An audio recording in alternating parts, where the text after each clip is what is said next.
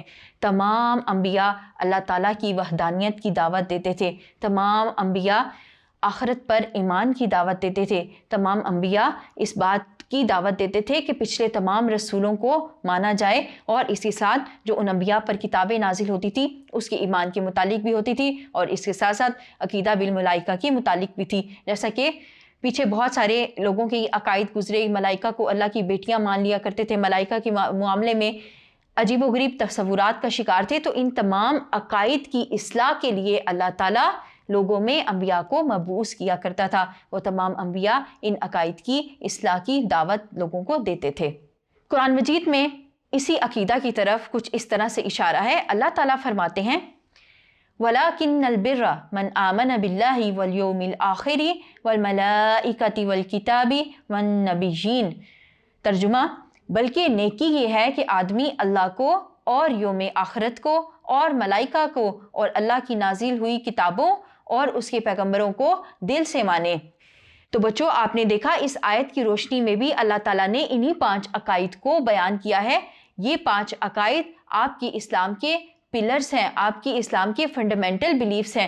اگر کوئی انسان کسی ایک عقیدے پر ایمان لے آئے اور دوسرے میں وہ یا تو ایمان نہ لے کر آئے یا جہل کا شکار ہو، یعنی کسی بات کو مانے اور کسی کو نہ مانے، تو بچوں ایسے انسان کا ایمان کامل نہیں ہوگا، وہ ایک مکمل مسلمان نہیں کہلا سکتا۔ مثال کے طور پر اگر کوئی شخص رسول اللہ صلی اللہ علیہ وسلم کے آخری نبی ہونے کو نہیں مانتا تو وہ مسلمان نہیں کہلا سکتا۔ جیسا کہ ہم دیکھتے ہیں جو قادیانی ہیں وہ رسول اللہ صلی اللہ علیہ وسلم کے آخری نبی ہونے کو نہیں مانتے تو ہم ان کو قادیانی کہتے ہیں، ہم ان کو دائرہ اسلام سے خارج کر دیتے ہیں۔ اسی طرح اگر ماضی میں نظر دوڑائی جائے تو یہود حضرت موسیٰ علیہ السلام پر ایمان لائے اور انہوں نے حضرت عیسیٰ علیہ السلام کو ماننے سے انکار کر دیا تو وہ یہود کے لائے۔ پھر اس کے بعد جو عیسائی آئے انہوں نے حضرت عیسیٰ علیہ السلام پر ایمان لایا اور رسول اللہ صلی اللہ علیہ وسلم کو اللہ کا آخری نبی ماننے سے انکار کیا تو وہ عیسائی کے لائے۔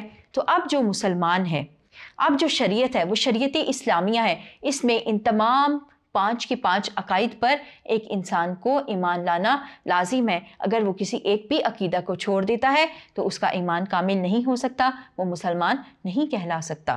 بچوں، جیسا کہ آپ بچپن میں جب اپنے قاری صاحب کے پاس جاتے ہیں تو وہ آپ کو مختلف دعائیں سکھاتے ہیں، اس کے ساتھ ساتھ ہمیں ایمان مفصل اور ایمان مجمل بھی سکھایا جاتا ہے۔ ایمان مفصل میں بھی ہم اسی بات کو دہراتے ہیں۔ ہم کیا کہتے ہیں؟ ہم کہتے ہیں آمنت باللہ وملائکتہ وکتبہ ورسلہ والیوم الآخر والقدر خیرہ وشرہ من اللہ تعالی والبعث بعد الموت۔ اس کا ترجمہ کیا ہے؟ اس کا ترجمہ کچھ یوں ہے کہ میں ایمان لایا اللہ تعالیٰ پر اور اس کے فرشتوں پر اور اس کی کتابوں پر اور اس کے رسولوں پر اور آخرت کے دن پر اور اچھی اور بری تقدیر کے اللہ کی طرف سے ہونے پر اور مرنے کے بعد اٹھائے جانے پر۔ تو بچوں، یہ وہ عقائد ہیں جو ہمیں زبانی سکھائے جاتے ہیں، جن کا ہم اپنی زبان پر ورد کرتے ہیں اور پھر وہ ہمارے دل میں بھی گھر کر لیتے ہیں، ہمارے ذہنوں میں وہ پختہ نظریات کے طور پر پھلتے پھولتے ہیں۔ تو بچوں، یہ تھا ایمان مفصل جس میں ہم نے ان تمام عقائد کا ذکر کر دیا جو کہ ہم نے ابھی پیچھے پڑھے تھے، اور اس کے ساتھ ساتھ اچھی اور بری تقدیر کے اللہ کی طرف سے ہونے پر بھی ایک مسلمان کو کامل یقین ہونا چاہیے۔ یہ بھی آپ کے فنڈامنٹل بلیفز میں سے ایک ہے۔ اب آئیے بڑھتے ہیں، ایک اور ہم اسی طرح کی دعا پڑھتے ہیں اور وہ کہلاتی ہے ایمان مجمل، اور اس کا متن کیا ہے آئیے آپ کے سامنے پیش کیے دیتے ہیں۔ یہ کچھ یوں ہے: آمنت باللہ کما ہوا باسمائہ وصفاتہ وقبلت جمیع احکامہ اقرار باللسان وتصدیق بالقلب۔ ترجمہ: میں اللہ پر اس کے تمام اسماء و صفات کے ساتھ ایمان لایا اور میں نے اس کے تمام احکام قبول کیے اور اس کا زبان سے اقرار اور دل سے اس کی تصدیق کی۔ تو بچوں، ایمان مجمل سے کیا مراد ہے؟ اس سے مراد یہ ہے کہ اس میں جو باتیں ہیں، جو عقائد ہیں، وہ اجمالاً یعنی مختصراً بیان کیے گئے ہیں۔ ایمان مفصل کو ایمان مفصل اس لیے کہا جاتا ہے کیونکہ اس میں تمام عقائد کو تفصیل کے ساتھ بیان کر دیا گیا ہے۔ اسی ایمان مجمل کی تفصیل جو ہے وہ ایمان مفصل میں پائی جاتی ہے، اور وہ کیا ہے کہ ہم نے اللہ تعالیٰ پر ایمان لانا ہے، اس کی وحدانیت پر، اس کے رسولوں پر ایمان لانا ہے، اس کی نازل کردہ آسمانی کتابوں پر ایمان لے کر آنا ہے، ملائکہ پر ایمان لانا ہے، اور اس کے ساتھ ساتھ یوم آخرت پر بھی ایمان لانا ہے، اور پھر ان تمام باتوں کا زبان سے اقرار کرنا ہے اور دل سے ان کی تصدیق کرنی ہے۔ یہ ہمارے ایمان کا حصہ ہے۔ تو بچوں، یہ تھا عقیدے کے بارے میں ہمارا موضوع، جس میں ہم نے عقیدہ کا مفہوم پڑھا اور بنیادی عقائد کے بارے میں جانا۔ ایمان مفصل اور ایمان مجمل کو آپ کے سامنے پیش کیا۔ امید کرتی ہوں آپ کو سمجھ آئی ہوگی۔ آئیے بڑھتے ہیں اپنے اگلے موضوع کی طرف، جو کہ ہے عقیدہ توحید۔